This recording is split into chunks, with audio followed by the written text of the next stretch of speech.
This episode of the Jake Sewell Podcast brought to you by Boxer Baby Bow Ties. If you have a cat or dog, you have to check out Boxer Baby Bow Ties. These are fashionable accessories for cats and dogs that are handmade by owner Kyle Marie Carsey right here in Indiana. You live out of state? No worries. All items ship anywhere in the U.S. So pamper your fur baby and show off their unique personality with their accessories for fashion-forward pets. Contact Kyle at boxer.baby.bowties@gmail.com or on Instagram at boxer.babies.bowties. Also check out her online store at boxerbabyboutique.com.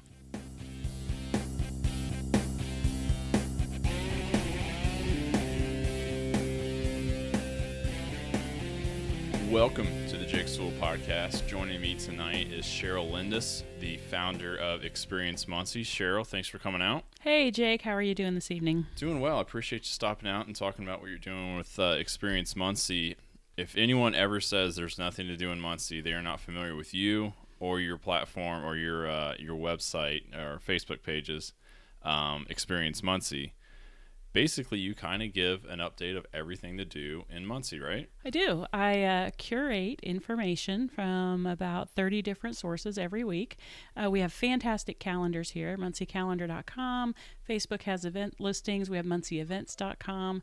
And I bring all of that together in a format that is quick to scroll through and comes out once a week. So it's not a fancy schmancy, searchable database calendar, but it's something that can give everybody a quick hit about what is going on in the community starting on Thursday each week through the following Wednesday. And there's always way more going on than people think. So where are you from originally? Are you from Muncie? I am not. I am an Ohio Buckeye. Oh, so is my wife.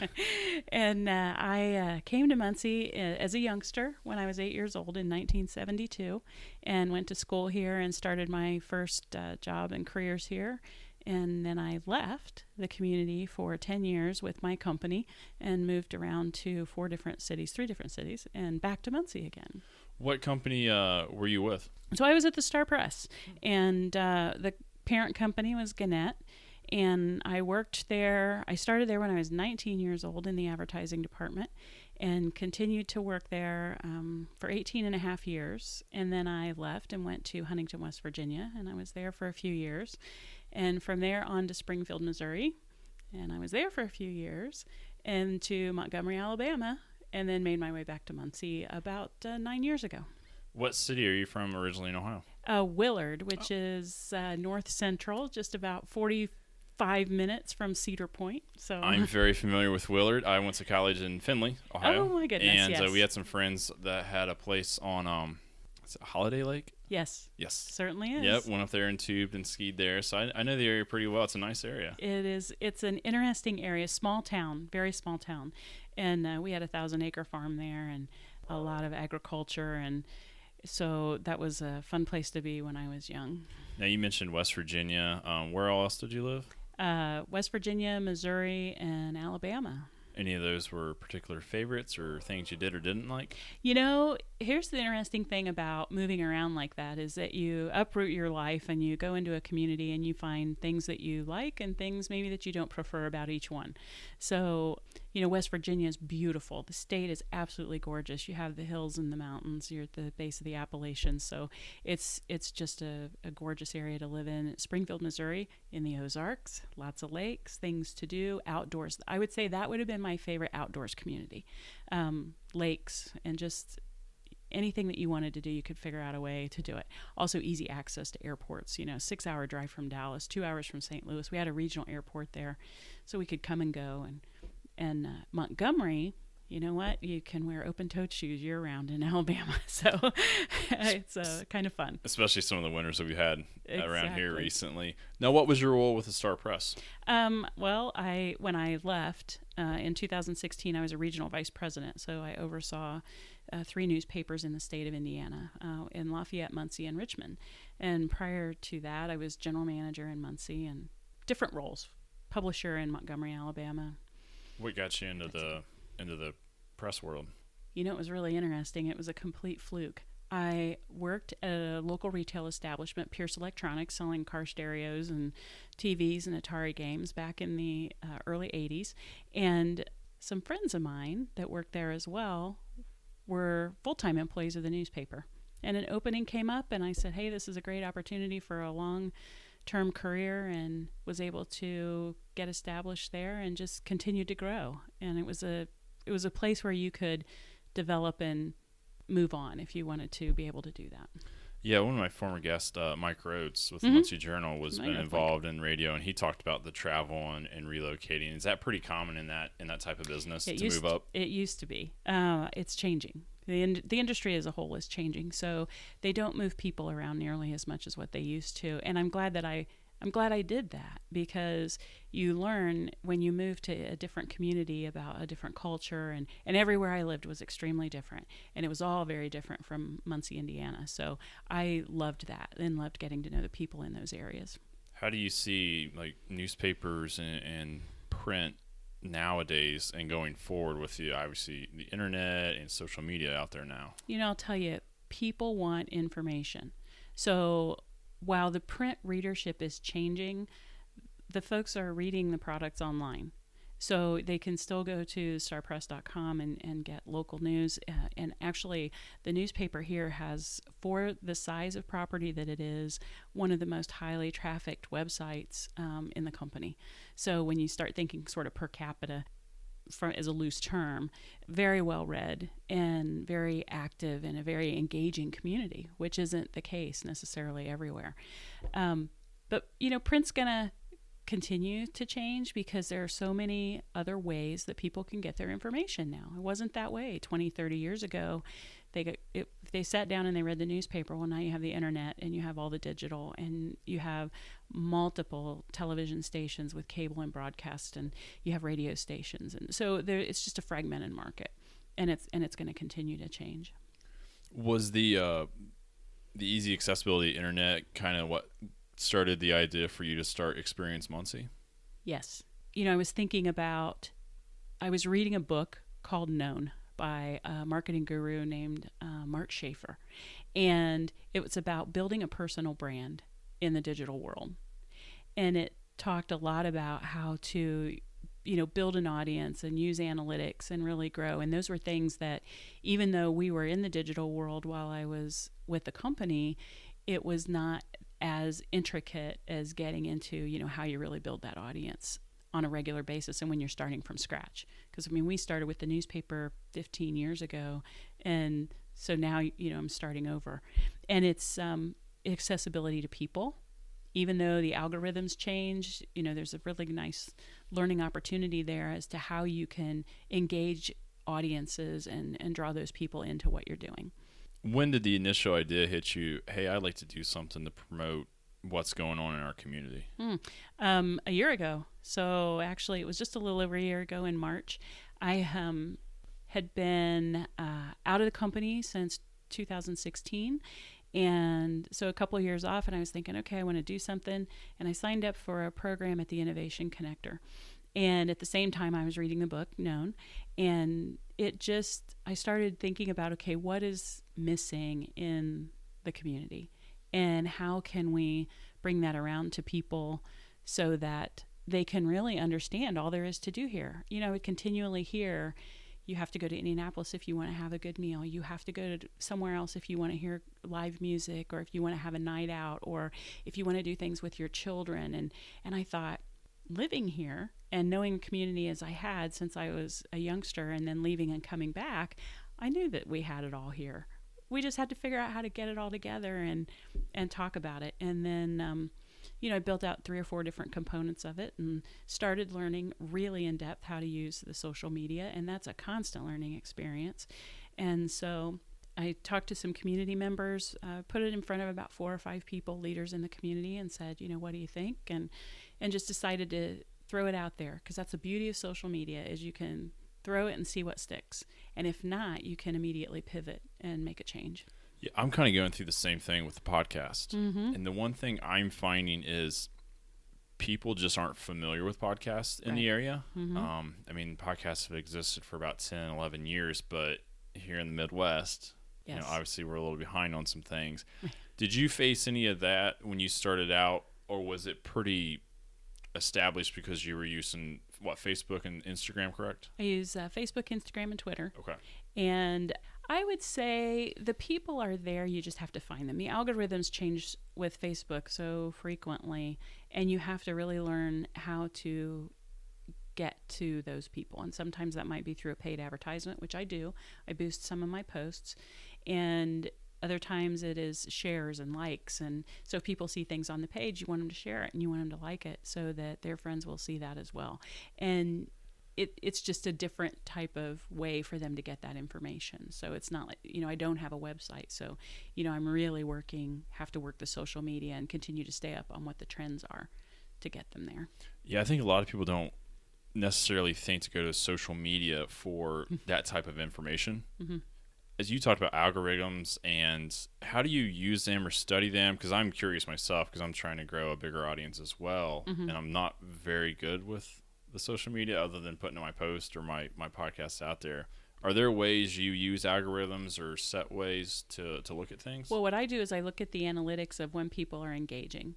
So I know, for instance, if I post anything on Facebook Friday after about 10 a.m. in the morning through Sunday evening, it's not going to get nearly as much engagement as it will Monday through Thursday. So it's really sort of watching the numbers of when people are there. Instagram is very similar, except people will catch up on Instagram on Sunday for some reason. It's really sort of interesting. But, late Friday and Saturday, they're out doing things with their family or doing things with the kids. And so they kind of chill out in the evenings a little bit more. So it's just a matter of keeping up with watching what's happening all the time. And so I try to post my most important posts that I want to have more engagement between Monday and Thursday. And if I'm going to boost a post, because it can take up to 24 hours to get that done, then I will make sure that it's posted on Wednesday so that I still get that Thursday view. Because we're writing for readership and audience, so we want them to be able to see what's out there. Is that the same with Instagram and Twitter as far as the analytics? You kind of see the similar trends? Instagram is very similar. One thing that I like about it is I can really see who the audience breakdown is a little bit more on Instagram. And that may just be some of my ignorance towards Facebook and Twitter that I'm still working on getting a good handle on those. Twitter, to get the best engagement, you really need to be posting more frequently and figuring out a way to get people to talk back to you. So, that's getting into, asking more questions. And that's probably in phase 2 for me. So right now I put my information out there. I will say I get retweets, and that's a good thing. A lot of times from the city of Muncie or the mayor, they both have big audiences. So that has helped grow my audience as well because they share the information with their audiences.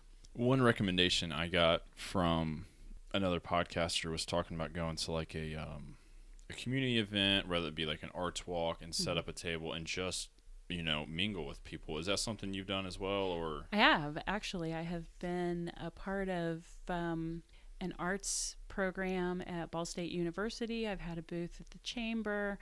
I've been at some other community events. And so what I do during those, what I like to do with those, though, is shoot photos.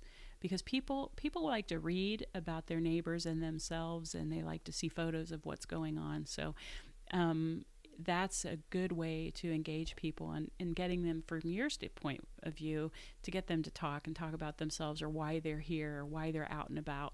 They want to engage. You just have to ask. Right.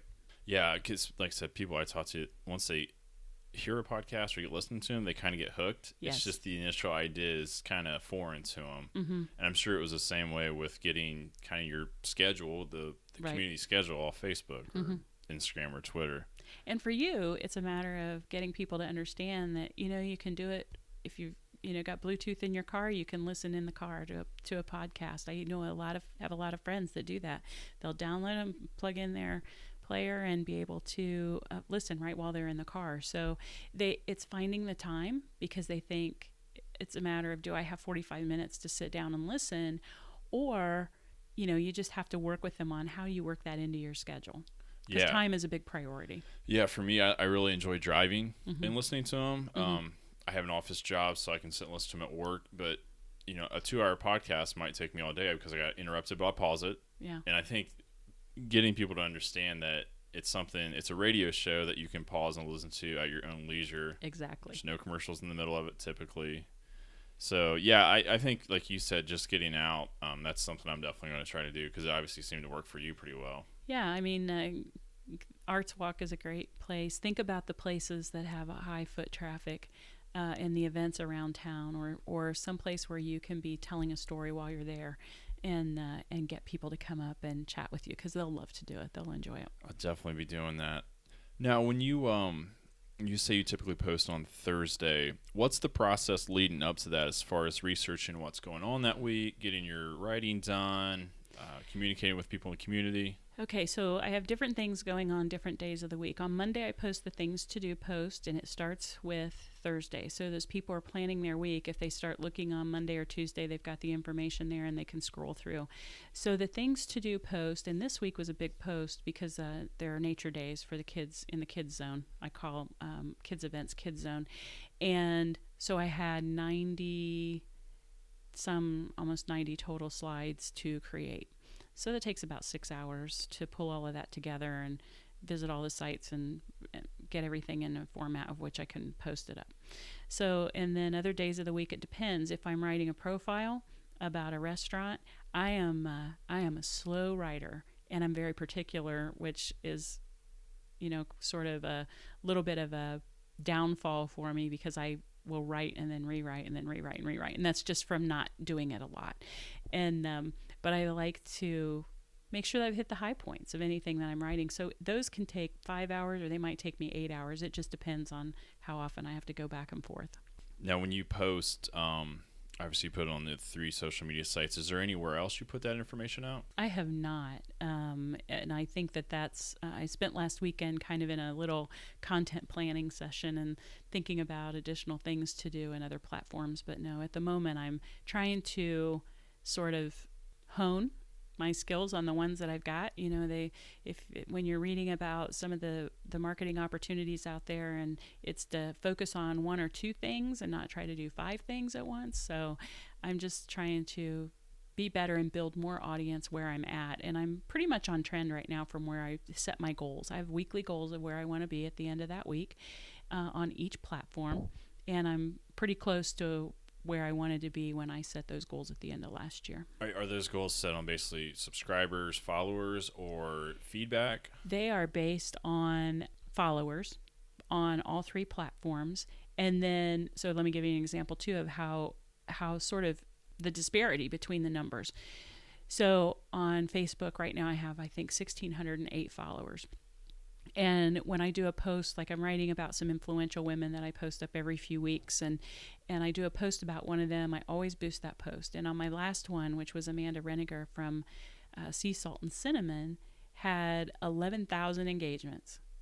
So just because I have 1,600 followers doesn't mean that I can't have a significant number of engagements. Right. And we had off of that, I want to say 35 or 40 links back to her website.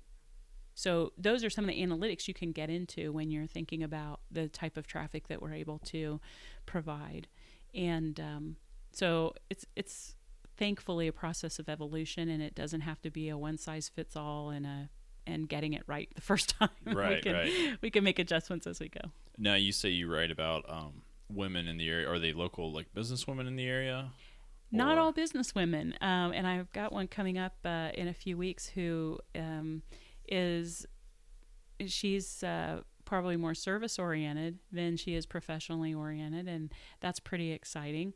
And so some are talking just about their lifestyle, some are business women and professional women, some I talk about their community service. It just depends. And because influence can come from many different platforms for anyone in their life. So it might be professional, it might be personal, it might be service-minded, it might be spiritual. So that's great. Trying to talk about it all. Are you familiar with Matt and Angie Howe? I am. They got a podcast. They do. Yes. And it's so funny because they talk Boss. about Girl Gone Boss, talk about women in business in the community, and we literally started our podcast the same week and had no idea. I never even knew who they were. They didn't know who I was. And I've actually met them a time or two, but I just think it's really interesting that we started at the same time. But I really like what they're doing. I do too. It's a very good podcast. Get a chance to check it out. But yeah, I think promoting people in the community, like you said, whether if it's business, service, spiritual, Right. leadership, whatever it is, because people do want that positive. Yeah, they do. We're in a divisive world right now, and so I think anytime that we can put something out there that's positive, we're also in a community that's gone through a lot of transition, is continuing to transition in just a fantastic way, that the more that we can share that and get people outside of their house and checking out the things that are going on here, the better it is for all of us, and we'll continue to see that resurgence that we're seeing in the community now. Yeah, I know one thing since I've started this podcast is how much positive and how many positive people there are. Mm-hmm. But it took getting out of your little bubble in your house and going and seeing it, or sitting out and talking on a podcast, or reading your writings, or listening to Matt and Angie. So I think it's just a little bit of effort. It is. And you can find a lot of good stuff. It is. We'd all like to stay home in our caves every now and then, and not have to get out and think that our world is everything that's there. But it's also, you can get out and look around the community and look at what we have and some of the amenities that we take for granted. And we'll talk about those, I'm sure, in a few minutes. But it's just a great opportunity to share with what's going on here. The other thing you mentioned, I don't know, I wouldn't call them restaurant reviews, but you go to restaurants and you always post a picture of what you're eating. It always looks really good. And it seems like you always have a positive experience. Is that the case, or is it a case if you do have a negative experience, you just approach it a different way? I approach the negativity a different way. So food is subjective. We all have different likes and different flavors, and what I like may not be what someone else likes. And so if I have an experience that I feel needs a little attention, then I'll address that privately with the manager or the owner. And frankly, I don't have to do that. I go in blind. Other than with one restaurant, they knew that I was coming in when we introduced Chef Cameron Bevan at Vera Mae's. That night they knew, but I had already profiled them beforehand, a meal that I had eaten there. So I like to go in blind and not really tell them that I'm going to be there, because then I get the true experience of it. Right. People are going to have good days. Servers are going to have bad days. Things happen, and I just don't believe in making a big deal. Now, do I use reviews? I do use reviews when I travel, but I don't look at what I'm doing as a review. It's more of building an awareness of what's here, because we as a community don't always see the good that's here. And a lot of folks that I'm chatting with or talking to or finding in my audience don't know that Lahody's opened a steakhouse downtown. So it's not really even just about the food. It's about letting them know what the capabilities and the opportunities are out there that they can engage in. I think it's so important the way you approach that, because not every night's going to be perfect at a restaurant. But if there is some negative, the fact you address it rather than just simply complain about it, and especially with the power of social media anymore, can really be detrimental to a restaurant that might have had one slip up. Right. And I'm sure if you ever had to address it, it would be fixed. Yeah. And I'm sure the owners appreciate that feedback. Yeah, I mean, we live in a world where we all expect perfection sometimes, and so, and it doesn't mean that if you go in and you have a bad experience, it doesn't have to ruin your whole evening. You just work through it. And I'm a paying customer, so and I think that that's sort of something that folks don't realize, is that when I go in and I'm eating at a restaurant and I'm writing about the restaurant, I'm paying to be there as a customer. So we don't do, I don't do freebies and things like that. And that's important to me as a person and as a consumer and as a customer to those establishments. We talked about Muncie's resurgence, at least, the downtown and more restaurants. How do you see Muncie now compared to, say, 15, 20 years ago? Because I moved back here almost 10 years ago, and I've seen a huge change just in that 10-year span. Yeah. How about 15, 20 years before? I'm loving the direction that we're going now. I left in 2001. So at that point, the downtown was having more vacancies than businesses that were there. And so the fact that we have this just wonderful destination for dining or wandering around or looking at the arts or going to Cannon Commons and hearing music and listening to the Muncie Three Trails events that go on there is exciting. And it's not something that has not happened in many communities, because it is. All of the other cities that I lived in, the downtown was exactly the same way. And the beauty here is that people really have said, okay, we know that we want the downtown to be a dining destination or an arts destination, and they're getting people to go there. And I think that helps with the outlook of the folks that live here, and frankly for people that want to move here, because you have to have something that people want to move to if we're thinking about it from an economic development standpoint of getting them to come to our community.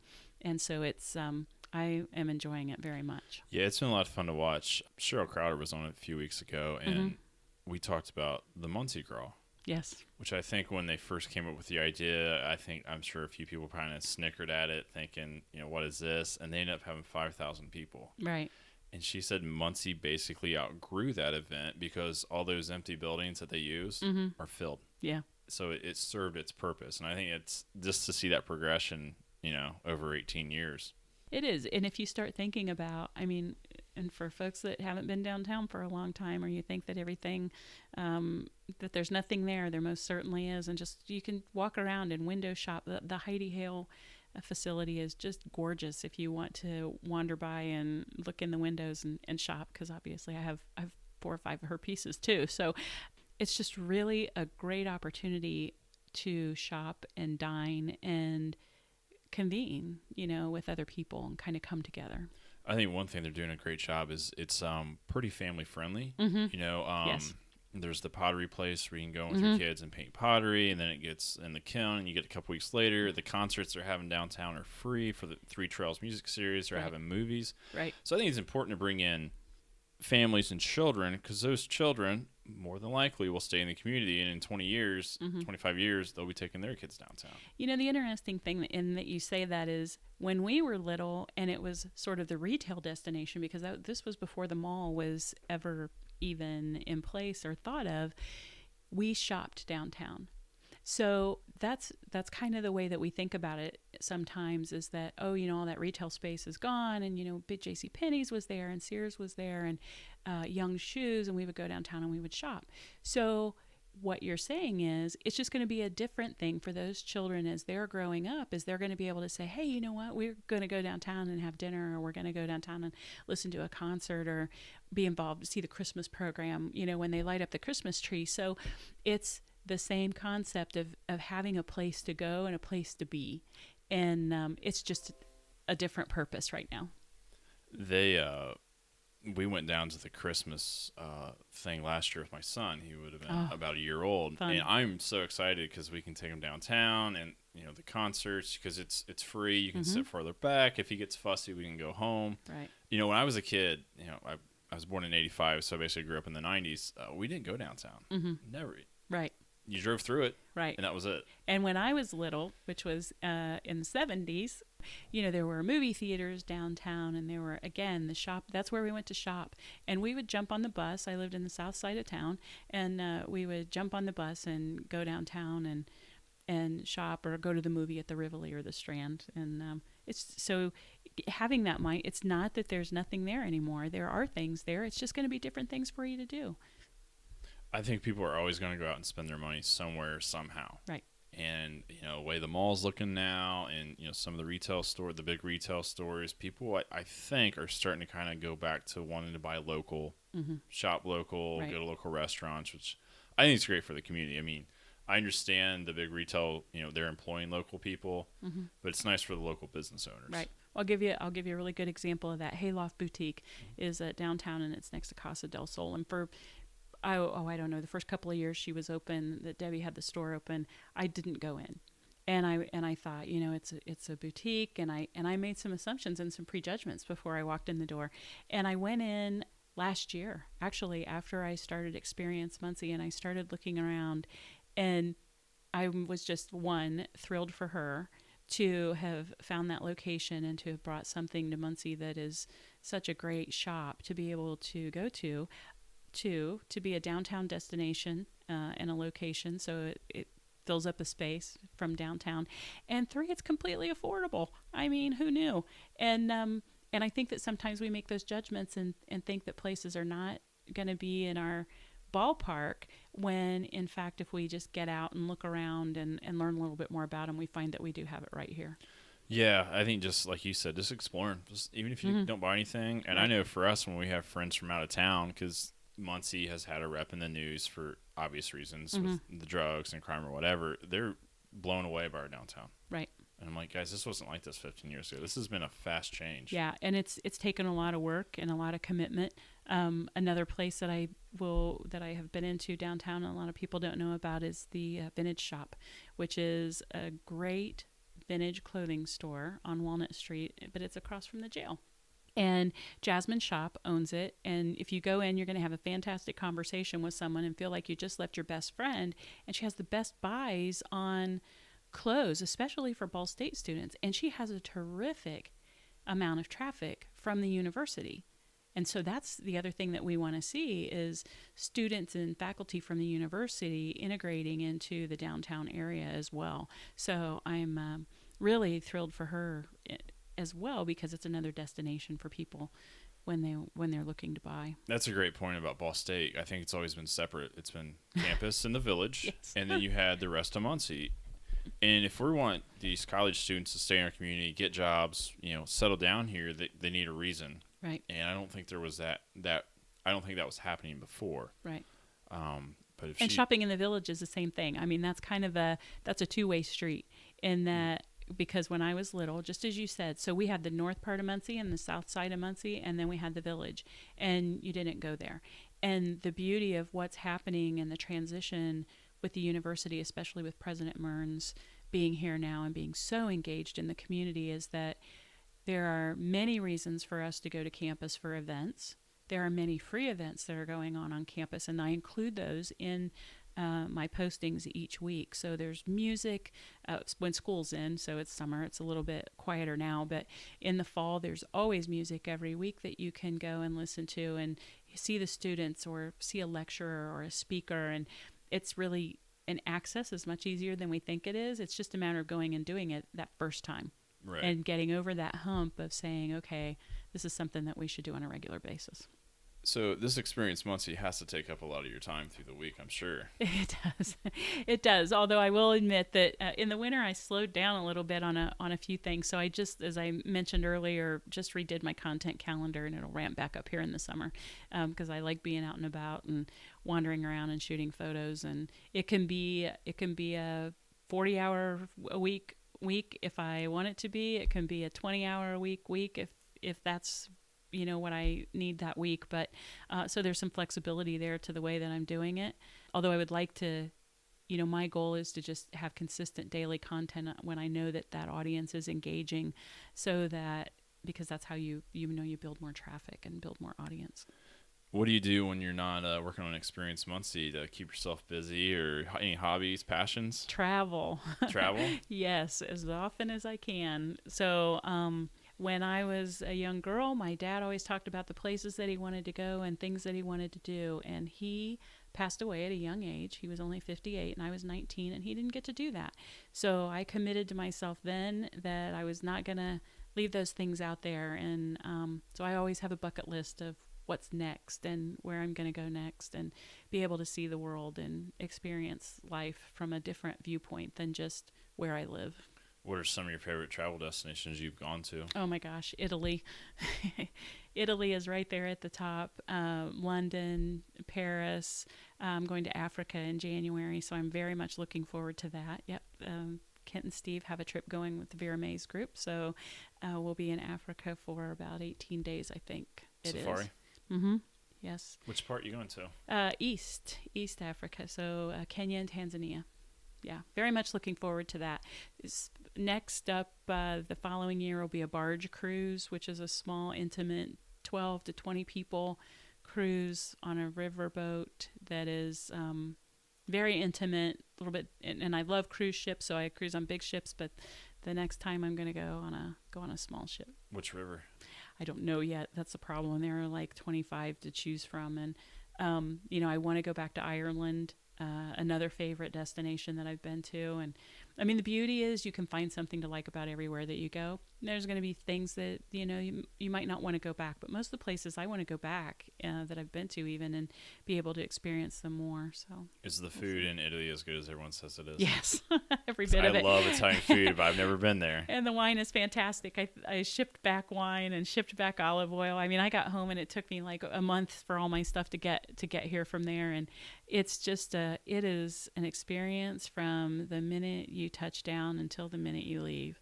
And it's gorgeous. Yeah, it's definitely on me and my wife's bucket list. The best Italian food I've ever had. A buddy of mine in high school, his grandparents came over from Italy. Oh my and was goodness. eating at his house, Mm-hmm. not a restaurant. I mean, there's some great places around here. Don't get me wrong, but Right. to eat home cooked Italian food from people from Italy, it was fantastic. Exactly. And it's not always going to be pasta.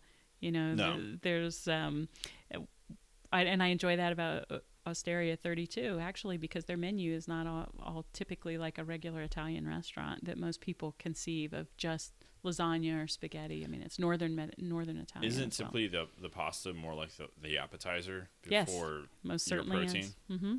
Yep. And it's good food. So, yeah, and the thing that you want to do when you go over there is just make sure you give yourself enough time while you're there to explore. Because sometimes you try to cram a lot in, and it's a big country, and you want to be able to kind of see some of those things. Any big bucket list trips here in the next 5 to 10 years? Well, Africa's a pretty big one. After that, Thailand would be another big one that's on my list. Back to Italy, probably in the southern area, the Amalfi Coast, and Naples and Sorrento, and wandering around down there.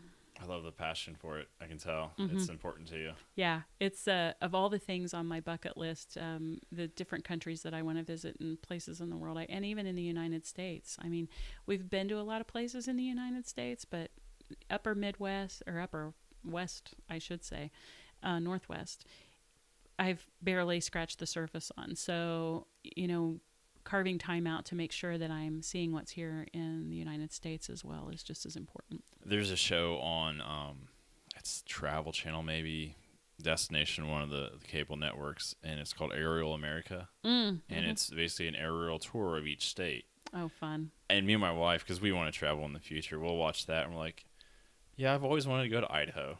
And Yeah. they make every state look so beautiful. You're like, yeah, absolutely, New Mexico looks great. There's something you can find about every one Yeah, of them that absolutely. you're going to love. And it's, I was having a conversation with a friend the other day, and I said, of everything in my life, I would give up everything except being able to travel and to talk with people from different countries, talk to people from different states. And a friend and I who traveled together frequently for many, many years, it didn't matter where we went. We met someone that was either from Muncie or was related to someone from Muncie, or actually we were on the beach in the Bahamas one time and met a cousin of someone that we worked with. So, you just strike up a conversation and you find out that the world is pretty small. Yeah, the Bahamas are the whole Caribbean is another excellent destination. You mentioned photography. Is that another Huge passion of yours? Huge passion, but I am so early in the learning phases of it, because I've shot, and I got my first camera when I was 8 years old, but I didn't start really paying a lot of attention to it and doing much with it until I started traveling about 7 or 8 years ago. And so there are a lot of things to learn, especially in the editing process, and as you add on cameras and gaining different perspectives, and you can just come away with a view that is astounding sometimes.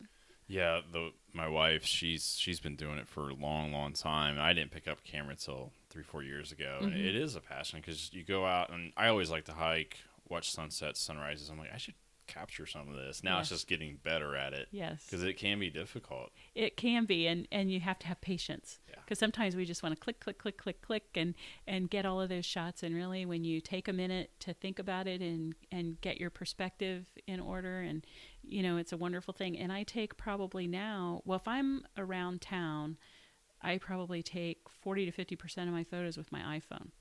And frankly, I picked up this course from iPhone Photography School, and he does a lot of free videos on how to make the most out of your iPhone, and you can take some fantastic stuff, especially if you're not going to use it, as obviously you're not going to use it as raw, but in high contrast or in high resolution, it's, shoot, it's a good tool. Especially kind of spur of the moment. Exactly. Something's going on. Yeah. And many times I'll stop if I'm on my way to town, and especially when the sun's coming up in the morning, because I have a really nice view of the sunrise across the lake. I live near Prairie Creek, and so I get a lot of really nice water views there. But I'll just pull over on the side of the road, put my window down, and get a little quick perspective and take a shot. And I mean, some of my best stuff that I've had up has come out that way. And then others are, when you take a few minutes to kind of get yourself in order and get set, then you can get some better shots from that as well. But yeah, it's a great hobby. Like I said, just some of the places you've seen, especially traveling, I'm sure you have some special memories captured. I do. And I think, the first year we traveled and when we went to Italy, I think I shot 3,000 photos and went through and edited those and made a book out of some of them. So it was a lot of fun. So what's the future of Experience Muncie? Obviously, it sounds like you're on pace with your growth. Is there other ways you're looking to grow it or expand it? Yeah, I mean, there will be some new things that I'm going to do down the road, some special feature content similar to what we're doing with Influential Women, different platforms of gathering information. And I won't let too much out of the bag early, just because I like it to be a little bit of a surprise when everything launches. But it's... It has a life, and it's gaining traction, and we are, in it for the long run, for as long as I'm here, and I want to be able to, give something back to the community, and I'm enjoying doing that. Where can people contact you, follow you, so they can know what's going on in Muncie as well? Excellent. Follow on Facebook, Twitter, and Instagram. All you have to do is search for Experience Muncie. You'll find it on any of those platforms. They can contact me through Facebook and Instagram messaging or by email at experiencemuncie@gmail.com. Cheryl, I really appreciate your time. I really like what you're doing in the community. This podcast is about promoting Muncie and all it has to offer, and you're right there with it, And thank you. I'm enjoying your podcast a lot. It's good to hear from folks in the community, and you know what? We cannot have too much positivity in our lives, so we all just have to keep getting on. Absolutely, and I'll tag you in the post. That way, people can click on it, click the like button. That way, you know what's going on in Muncie, and you can never ever be guilty of saying there's nothing going on in Muncie. That's exactly right. There's always something going on. Cheryl, thank you again. As always, email me, thejakesewellpodcast@gmail.com. I'm on Instagram and Facebook at The Jake Sewell Podcast. Thanks.